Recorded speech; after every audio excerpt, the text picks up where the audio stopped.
અરવલ્લી જિલ્લાના મેઘરજ તાલુકાના લીંબોદરાથી ગોવિંદપુરને જોડતો માર્ગ બિસ્માર હાલતમાં હોવાથી સામાન્ય સ્થાનિક લોકોમાં ભારે નારાજગી જોવા મળી રહી છે।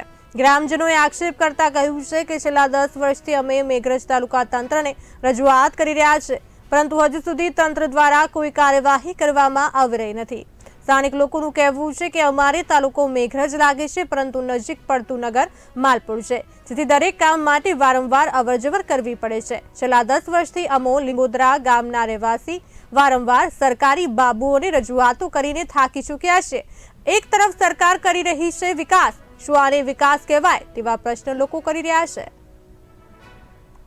લીંબોદરા ચોકડીથી સજ્જનપુર કંપા જવા માટે અને માલપુર જવા માટે તો મેઘરજ જવું તો એ પણ રસ્તા બધા તૂટી ગયેલા છે, બરાબર। 10 વર્ષથી રજૂઆત કરવા છતાં રસ્તાઓનું કામ થતું નથી, બરાબર। એટલે સરકારને વારંવાર રજૂ કરવા છતાં આ રસ્તાઓ બિલકુલ તૂટી ગયેલા છે, એટલે વહેલી તકે થઈ જાય એ મારો આગ્રહ છે, બરાબર। આ લીંબોદરાના વર્તની છીએ। અમારે આ રોડની ખાસ 10 વર્ષથી બહુ તકલીફ પડે છે। ખાડા થઈ ગયા હતી, કોઈ 108 ગાડી લાવવી હોય તો આવતે ને બહુ તકલીફ પડે।